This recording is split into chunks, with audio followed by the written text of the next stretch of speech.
I discovered my wife's infidelity the same day I planned to share my terminal diagnosis. Now I'm reconsidering how I want to spend my days alone. A disposable account for all the obvious reasons. I guess the only reason I'm here is because my situation and course of action don't allow me to fully disclose everything to those close to me. On December 1st, I received the news I was dreading. All the tests confirmed the diagnosis. I have stage 4 pancreatic cancer. Basically, this will be my last holiday season. I'm fine with what's to come. I'm at peace with that. I've had a life well lived, and all my loved ones will be taken care of. I'm naturally a private person, so my wife, Jane, isn't privy to my tests. I didn't want to worry her until I had answers. So I returned home early to have the talk. This isn't something I want to do over the phone or via text. Well, as you can imagine, my life changed more than once that afternoon. When I got home, I noticed one of my business partner's cars in the driveway. There was no mistake, flashy, expensive, with a personalized license plate. To say this is unusual is an understatement. I checked our home camera system on my phone and noticed it was set to private mode, not recording. So I left it that way and went to my farm property. Now, our camera system is for security, and I never look at it unless there's a concern. That said, I also love watching wildlife on the outdoor cameras. I also find it strangely satisfying to watch storms pass by. So, for my own enjoyment years ago, I set up a second video recorder to archive the cameras to local storage. That storage isn't accessible through my phone. So when I was at the farm, I opened my computer and looked at the other server to confirm what my gut was telling me. And sure enough, there they were, snuggling in the living room, sipping wine, dancing. Then up to the bedroom.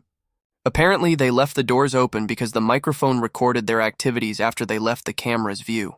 With my limited time, I wanted answers, but I didn't want the drama of a confrontation and a divorce. Call me what you will, but all my devotion and love for them vanished that afternoon. I had all the emotions you could hope for. I know it's not my fault. I've been a loyal romantic and a true partner. Now I'm thinking about myself. I know what's important to me.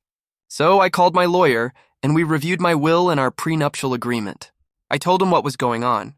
We worked to understand how long and to what extent this affair has been going on. What was found is disturbing.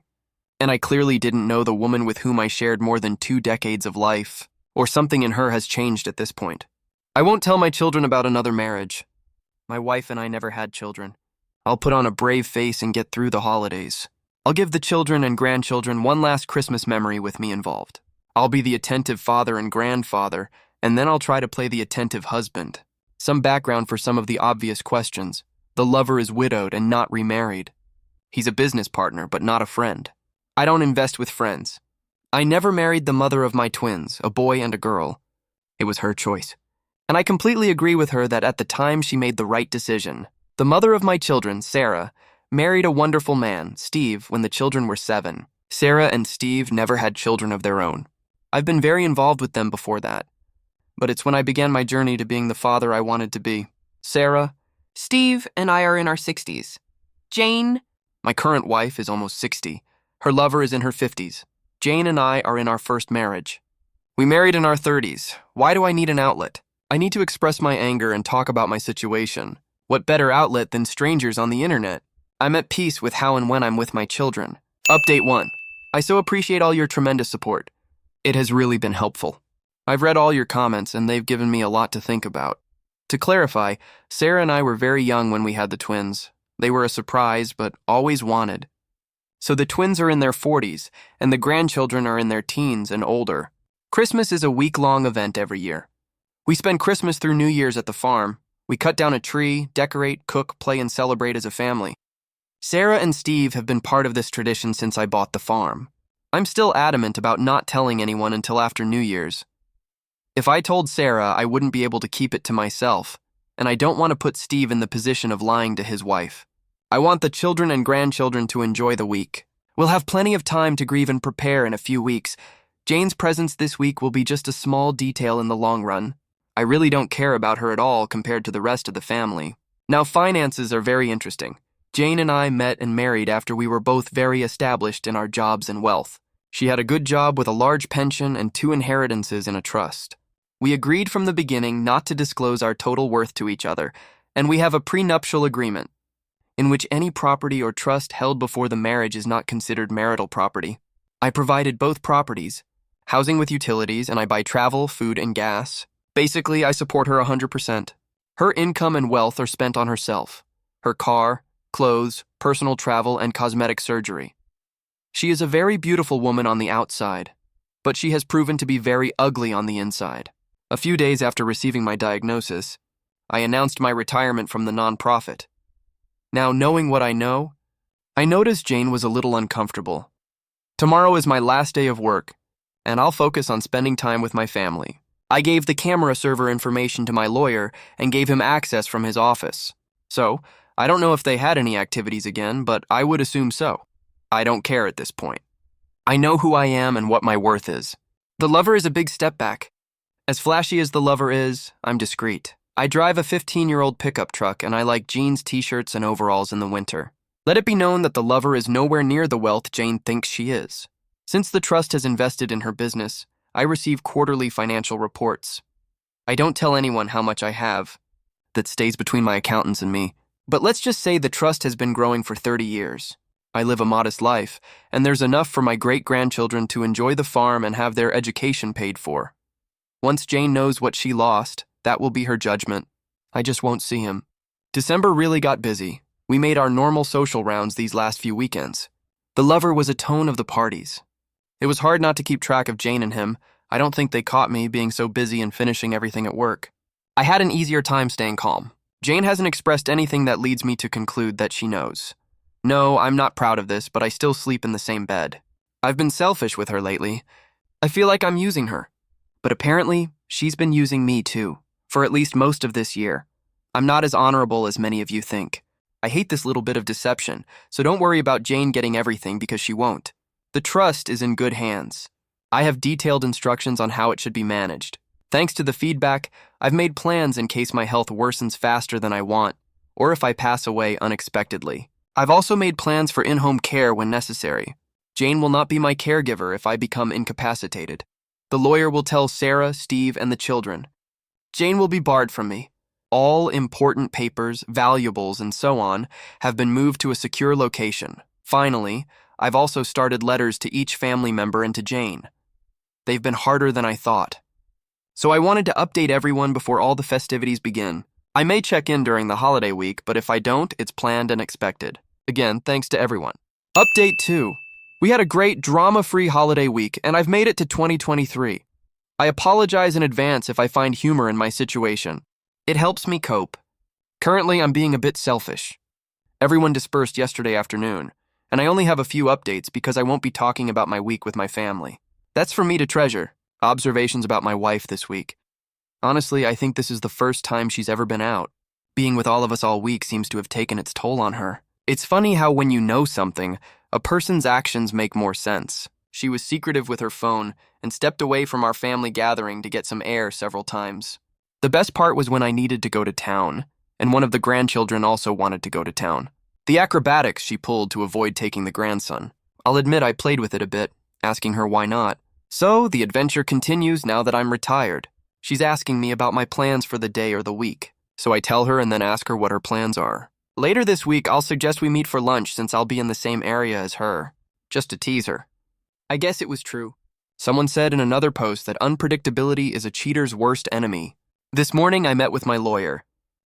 I'd made decisions and asked her to draw up documents. I replaced my temporary will with my new permanent will, which has been signed and shouldn't have to be changed again. In preparation for all hell to break loose, I asked her to draw up the divorce papers based on the pre-trial deed and evidence of the affair. She receives nothing but 25% of our shared assets, think household items and furniture. I retain all my liquid assets, retirement funds, and items I purchased with my own wealth.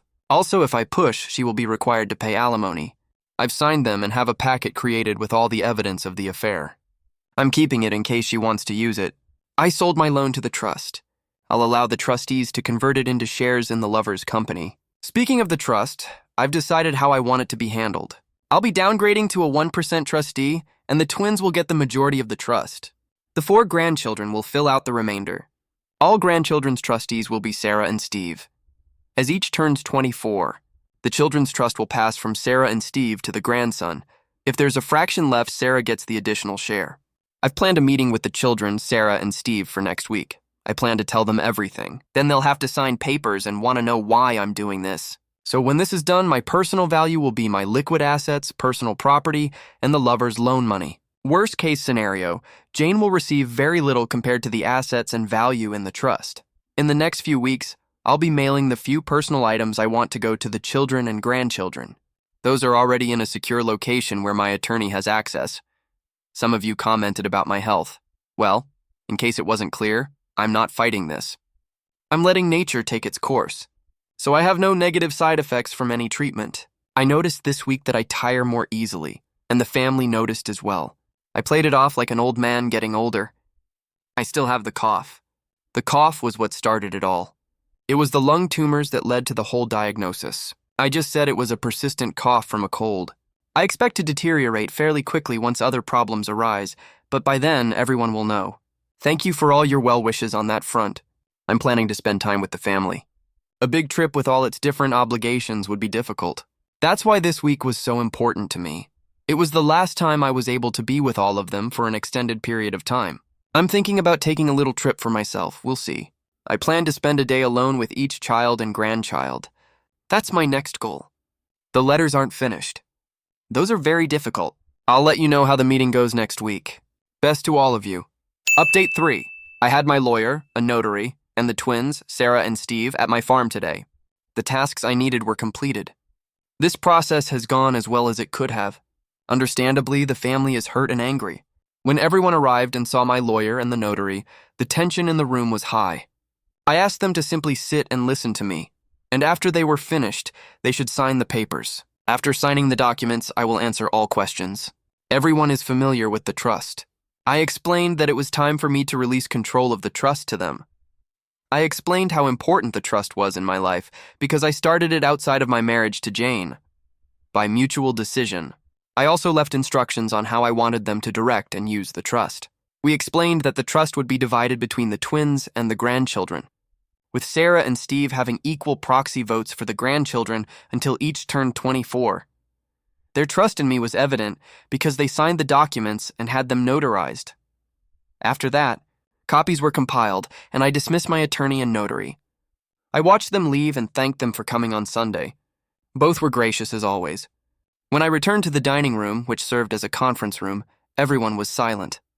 My daughter broke the silence with the first question. Well, it was definitely a multi-part question. As soon as it stopped, I started with my health. I explained the fact of my diagnosis. I listened to them making plans about how we were going to fight this, and this is where I stopped them. I explained the odds. I told them I'd already gotten a second opinion. Then I told them what everyone already knows. I'm not going to seek treatment. I'm going to let nature take its course. We spent the next hour and a half arguing. My daughter left the room several times. Sarah had to go get her while she was out. Steve, my son, and I had a heart-to-heart. They understand where I'm coming from. They may not agree, but they understand. The bottom line is that Sarah and my daughter will understand after everything calms down. Once that was over, and I knew the next question was coming, when did I find out? And I told them. Now there was another round of anger and sadness. I explained that I wanted one more week of vacation where I wasn't a dead man walking, that I was selfish. I wanted this diagnosis to happen after the vacation. I didn't want it to tarnish their vacation for the rest of their lives. My daughter, sensing there was still more to it, asked how the hell Jane didn't tell her. That's when I dropped the final bombshell. I told them the exact same account of events I did in my first post. That was the first time I truly saw the fire of anger in my daughter's eyes. Then I told them that today she doesn't know that I know. I basically answered the same questions, plot lines, etc., that you all suggested. So I guess you all prepared me well. In the end, I told them that I valued them much more than Jane. For me, I just want to spend the rest of my days in peace, without worrying about Jane. I had to explain my actions during the week of vacation. They also gathered their steps outside to get some air and the trip to the town where I didn't want to take the grandson. They were worried that I had done all this alone. I told them I have some friends on social media who helped me through the toughest part of this time. I refused to tell them where and how. They can find out later. But I still want this space for myself. Emotions were really running high, and we've been talking off and on as a group for a few hours. But I told them I needed to come back and talk about the trust. They understand that the trust will be very helpful in preventing Jane from obtaining my hard-earned wealth, that it protects them, and that's why she's not part of this meeting. That said, I then needed to share the trust finances. I'm pretty sure everyone saw the trust as a way to avoid taxes, or simply as a way to protect assets in a marriage where the children are from another woman. They weren't ready for me to share the finances. As I began to go over the assets and balance sheets, the room fell silent. Then there was a question. Why did you work so hard those years when you had so much? I explained my personal finance philosophy, something they've heard many times before and take seriously. But I told them I lived off the trust all these years. I sent them to college with that trust, I made time in my life for them with that trust, and I was able to work for a nonprofit, practically for free, because of that trust. And if there's any example I want to leave for them and their children, it's to use this trust to do good for others. In my years with this nonprofit, I've done so much more in training others and building relationships than simply writing a check. I'm not happy that today the lives of everyone at that table have been changed in so many ways, good and bad, by me. It wasn't the way I wanted it to happen, but it's done. They know everything. I've begged and pleaded with them to let me deal with Jane, to not discuss the trust with anyone. We'll maintain the status quo for now. When I get sicker, then things will change. Everyone has agreed. We spent the next few hours making a meal, talking, crying, laughing, and breaking into smaller groups. Everyone left about an hour ago, but I hope the twins will come back. I know they'll tell their spouses what's happening.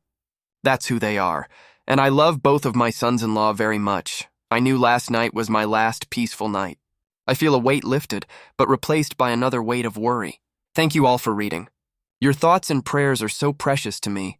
Again, please tell your loved ones how you feel and give them a hug. Update 4, just a quick update. I was surprised by a visit from one of my wife's friends. Her name is Carol, about the same age as Jane. She was with my wife last week for girls' night. In fact, girls' night was at Carol's house.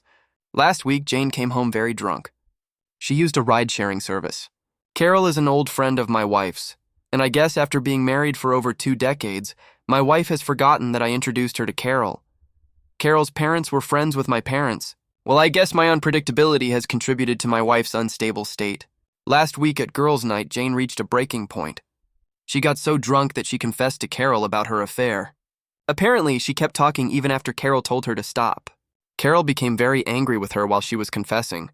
Jane simply kept trying to defend her actions, while continuing to provide an endless stream of details. The next day, Carol contacted Jane. Jane apparently remembered nothing from the previous night. Carol summarized Jane's confession. Jane completely denied that she was having an affair, that she didn't say those things, and that Carol is mistaken. Carol told Jane that she is full of lies and that she has a week to come clean. Or she'll tell me herself. Since Jane continues to deny having said anything, I had my visit with Carol. So over coffee, I got the rundown of Jane's confession. Carol expected me to be devastated. I surprised her when I told her I already knew. I asked her who else was around when Jane made this confession. Carol was the only other person in the house. I asked Carol who else she had told. She told me she wouldn't spread something like that before telling me. I apologized. I explained that. I had my own timeline for wanting to deal with Jane, and that adding others would complicate my plans. Carol understood. I asked her as a favor not to mention it to anyone and let Jane think she believes her. Carol agreed to my first request, but said the second part didn't feel right. I asked her to try. I told her it would be fine. Carol said anything else I need. All I have to do is ask. I know I'll have to make another apology when Carol finds out about my health, but I'll deal with that another day. So I'm going to confront Jane tomorrow. We have a regular date night, and I plan to calmly tell her what I know about my condition and how I'm going to spend the rest of my life without her. I hope the public setting keeps the drama to a minimum. Whether it goes as planned or is a total disaster, I'll update sometime this weekend. My plan is, after the confrontation, to tell her what I know and ask her not to contact me or my family. We'll see how it goes. Update 5, a punch in the mouth. Mike Tyson said that everyone has a plan until they get punched in the mouth. Yes, every plan doesn't unfold exactly as you imagine. Mine isn't exempt from this reality. I'll take a moment to detail the plan for you. Jane and I have a weekly date, and we generally use the same restaurant. So much so that we have a regular table. It's in the back, still in public, but away from the high energy near the bar. I decided this would be the place to confront her. I planned to do it after dessert. I made reservations for my lawyer and his wife at the same time. I gave the server payment for both groups' meals before we started. She's been our server for years. I had Carol available to help Jane after I left. My plan was to end the meal with a conversation about our relationship. I wanted to record it. Then I would confront her, talk about how I know about my diagnosis and the plan for what I want. And I would give her a letter asking her not to contact me or my family or come to the farm. I would have witnesses for the letter. I would also leave her a briefcase full of evidence along with the divorce papers. Then I would get up and leave. I hoped she wouldn't make a scene to protect her social status. I recorded the conversation. She raved about how great our relationship has been over the years. She talked about how well we functioned as a team. I asked her if I treated her well, if I ever mistreated her, etc. She said, "Of course not." Then I asked her why she deceived me. She claimed she didn't know what Carol had told me, but I was mistaken. I told her I already knew before Carol told me. At that moment, everything I think Jane had prepared to share in this conversation vanished, as did the color in her face. Then I told her to let me finish this without interruption, and she nodded in agreement. She went from a confident and proud woman to a woman with a deer-caught-in-the-headlights look. All she could do was nod. I then explained how I got home from my meeting with my doctor. I was rushing home to have the most difficult conversation with the only person I wanted to talk to. I explained that when I arrived, I saw her car. Then I checked the cameras and saw they were on privacy mode. I decided to go to the farm. I told him I still had images, and he almost interrupted to ask how. But I simply raised my hand to remind him to let me finish. I told him about my diagnosis and my plans not to fight the disease. I saw the desolation in his eyes, and I got angry. How can he feel sad for me? But I kept going. Then I signaled to the waitress, and she went and got my lawyer. They both came to our table. My lawyer handed me a briefcase and a folder with a letter. I told him I don't want him to contact me or my family or come to the farm after I leave tonight. I signed the letter and asked the waitress to witness it. The waitress and the lawyer watched me hand the letter to Jane. Then I dismissed them. I concluded by handing the briefcase to Jane. I told her I know a lot more than she expects. I was totally devastated that there are divorce papers, and I've already signed them. She can sign them and begin the divorce proceedings. I told her I don't expect to survive a contentious divorce. As long as I'm alive, she can stay in the house in the city. I'll be at the farm. I won't see her after tonight. I don't want to hear excuses. I called Carol to help her get home. In her true form, Jane maintained her composure in public. She only uttered a quick, "but."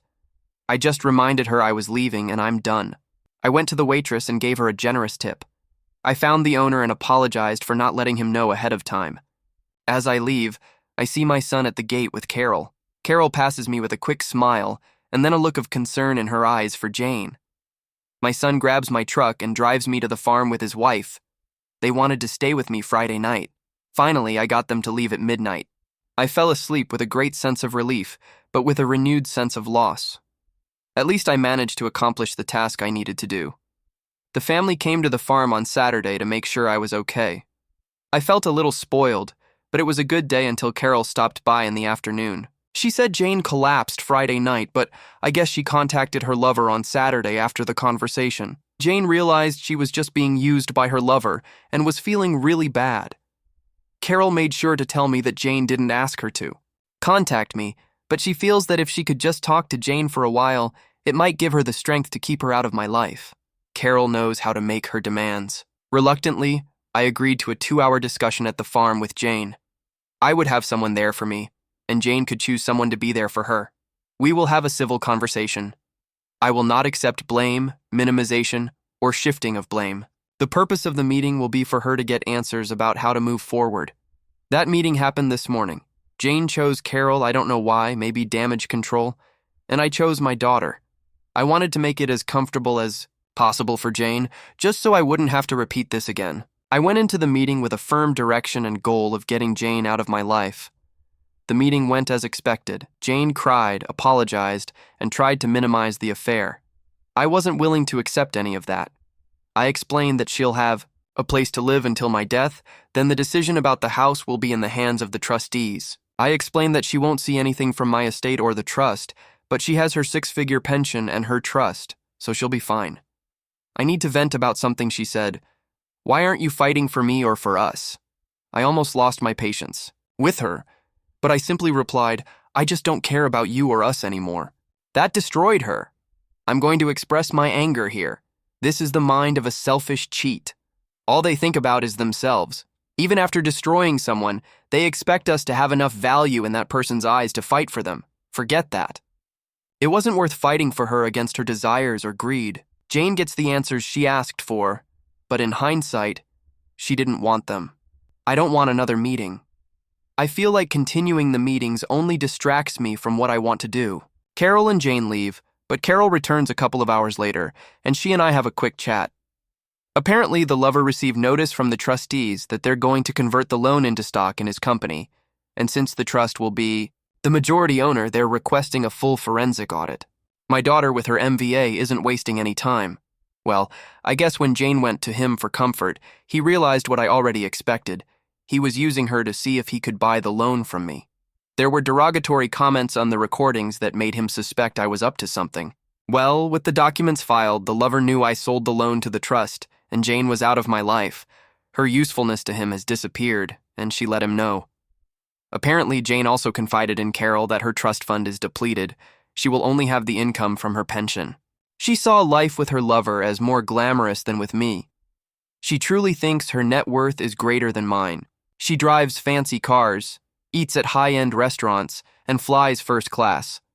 While her husband played on his farm, he drove an old pickup truck and we flew economy. She was planning to divorce me when he expressed his undying love and desire to marry her. I am disgusted that she is so greedy and shallow. I won't see him, but I hope my family will tell her how much I was worth after my death. I am so glad. Her true colors have shown themselves now, so I can deal with her and save my family from her. Then Carol did something totally unexpected and threw me off my scent. She told me that since I am no longer engaged, if I need company, I should give her a call. I challenged her and asked why, with my diagnosis, would you or any woman want to spend time with me? There's nothing long-term. She replied that just because Jane is ignorant and didn't know what she had doesn't mean any divorced woman or widow wouldn't want to line up to spend whatever time I have left with me. That I'm an exceptional man, and any time with me would be appreciated.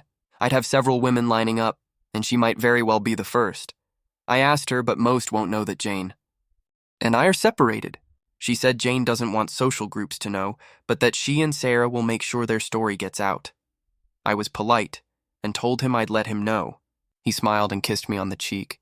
I thought about it after he left, but I'm pretty sure I don't want the complication in my life right now. I've left quite a bit out, but those are the highlights. I'm doing well. It's been a roller coaster. I need a few days of peace and quiet. Social groups will know soon enough, both the breakup of my marriage and my diagnosis. Now I'll have an endless stream of people wishing me well. I knew I couldn't put it off forever, but I don't want to be treated any differently. However, life is what it is. It's time to start dinner and relax tonight. Again, thank you all for all your support. I'll try to get back and respond to all your messages. They mean a lot to me. Update 6, a week of reflection. First of all, I'm doing well. I'm still on the ground and at room temperature. Every day on my feet is a blessing. Midos is a little worse, and I'm experiencing some discomfort. I notice I tire a little more easily. Overall, however, it's been a great week. Let's start with Jane. She's gone missing. Her status in the community has fallen sharply and rapidly. Once word got out, she was politely asked to step down from any leadership role she had. Most of her circle has judged her harshly and asked her directly if she pursued her husband's. She's attempted to reach out a few times. I haven't responded. Some were through intermediaries. I just asked the person to let her know that I've said what I needed to say and that I know everything I need to know. I really don't care if she needs closure. Why should I care about her selfish need? She knows how I feel because she told me some details of the affair. They've been going on for at least 6 months. They've taken 3 trips together, one of which they played honeymooners. Another was a couple celebrating a 20-year wedding anniversary, and the last time they met on vacation, staying at the same hotel. I guess role-playing was part of their dynamic. She used my house because she felt comfortable there, but the house is also set back from the road, and passers-by can't see the cars in the driveway. She also bought a second car and kept it in a parking lot in the city. Apparently, she switched cars when she went to her lover's house so no one would see her. Acknowledge. She was very concerned about how this would be viewed by everyone in her social circle, perhaps so that I wouldn't find out. Her actions alone show how much effort she put into the affair with the lover. All of these efforts only solidify in my mind how I feel and how I handled the affair. I have no regrets about what I did. The drunken confession to Carol was partly due to my unpredictability. Apparently, as soon as the notification of the lover's loan being sold to the trust came in, he began to distance himself from Jane. I assume it was due to the pressure of almost being found out and the lover beginning to lose interest in her. He got drunk and told Carol everything. You know what happens next? It's pretty clear to me that the lover had ulterior motives for participating in the affair. This doesn't excuse Jane at all. It just makes her more pathetic. It seems the lover wanted Jane's help with his loan with me, and Jane wanted the most ostentatious life with her lover's money. It's interesting how unsavory people are attracted to each other. If all of us decent people simply allow the despicable to mate, we can find better partners. I feel sorry for all those who, out of a sense of devotion, work toward reconciliation. It wasn't for me. The lover isn't happy with my daughter's intentions. It seems she'll try to stop him in court. All he has to lose is more money. I've heard rumors that he's tried to raise money from other investors to pay off this loan. But unfortunately for him, news of his actions has already begun to circulate among my business acquaintances. Well, there aren't many who want to invest in him. I don't know what my daughter has planned for her company, but it employs quite a few people, so she'll work hard to make sure it continues, just for them. I think she's worried that her lover might have something to hide in the company's books from the employees. Family time has been great. I went to a high school basketball game with the family this week. I also scheduled a poker night, which was great. I had some old friends, my son and grandson, at the game. The grandson got to see how the old school men sat around telling stories and just enjoying a night together. I hope to have more of these. We've eaten as a family 3 times this week. Carol came over one night and brought dinner. We ate and talked, but I kept her at a distance. I still don't feel comfortable letting her in. The farm chores comfort me. I walk the fences, drive occasionally, check on the animals. I supervise the employees and help with equipment maintenance. Knowing that this farm will remain in the family and continue to operate fills me with peace. A part of me lives on beyond my time here. I've also had several friends and acquaintances come to visit. Someone mentioned a farewell party, and I think this is what they meant. I'm encouraging anyone to come and see me. I like spending time with these people, even if it may be the last time. Thank you for suggesting that. Thank you all for your support, it really helps. Update 7, a setback. Sadly, I saw Jane again. I'm still here, but it's been a bit difficult. I'm home now, but I spent a few days in the hospital. They found me unconscious but still breathing, so they took me to the emergency room. I have a do not resuscitate order, but I never died. I've always hated hospitals, but now, with my diagnosis, I really hate the hospital. I don't want to die there. I've been home for a while now. I can't drive off the farm anymore. They don't want me to drive on the farm, but I'm determined to keep doing my chores and see the sunrise and sunset while I can. I also have full-time home care workers, or as I call them, nannies. But I'm not going to fight with the family about it. Basically, I don't remember anything until I woke up in the hospital.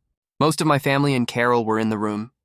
I was already stable at that point, and the doctors just wanted to observe me for a day or two and, of course, run more tests to be sure. I had one of my twins, Sarah or Carol, with me almost the entire time. There was one night when no one was with me, and I woke up with Jane in my room. I guess she played the wife card on an on-duty nurse who didn't know not to let her in. I was tired, but she was playing the sweet, devoted wife. I don't know why. Then, when I realized she was holding my hand and stroking my head, I pulled away. It hurt her. Then the new refrain began about how she was so sorry she hadn't said any of what she said to him, that she was trying to use him, etc. I just stood there not participating. This upset her. She demanded that I speak to her. I spoke loudly enough to get the nurse's attention. The nurse noticed Jane's attitude and my discomfort. The nurse was skillful. She told Jane to wait outside because she needed to run some checks. Once Jane left the room and the door closed, the nurse asked me if I was okay. I told her Jane was my ex-wife and that there should be notes so she wouldn't be allowed in. She apologized and asked me what I wanted her to do to limit my stress. I asked her to call my emergency contacts. She did, and within about 45 minutes, Sarah, my daughter, and Carol entered the room. By then, Jane had returned and was still spouting her rhetoric, but at a very low level. Once Jane sees them, she knows she has to go. I quietly asked her to just leave. None of the other patients were worth her making a fuss about. To stop thinking about herself and just leave. I'm very grateful that she leaves quietly. But first she gives me a quick kiss on the forehead. I retreated a little, but if I have to accept that for the peace of the other patients, so be it. The women in my life apologized profusely to me. Honestly, I can't be mad at them. They have their own lives. They all devised a schedule to make sure I wasn't left alone again. And I'm sure my daughter thanked the nurse for calling them, while at the same time making clear her anger at letting Jane in when she had specific instructions to the contrary. This event simply shows me that Jane is like a drowning person. She's grasping at anything. I'm not special in her eyes. She simply sees me as something she can use to stay afloat. After each contact with Jane, I only see how much darker and blacker her soul is. The lover is still just as much of an asshole as before. Her accounting department has seen which way the wind is blowing and, in meetings with my daughter, has practically given her a complete picture. There is no criminal conduct on the part of the lover in the business. It's clear he was using every advantage and loophole to increase his income above his base salary at the expense of the bottom line. So when my daughter takes over, he will see a 60% reduction in the company's value, and that really infuriates him. He has threatened lawsuits but hasn't yet filed any action. I think his credit and reputation in the area are completely ruined. Carol has been a more permanent presence in my life. I have to say, I don't care about the company. Maybe it's wearing me down. He's been staying several days a week. I hope to recover sooner rather than later, but since I can't drive anymore, I'm going to have to rely more on others. This is uncharted territory for me. Carol has enthusiastically offered to support me in this area. And before you ask, no, there's nothing physical between us other than sitting close. Thank you all for your continued support.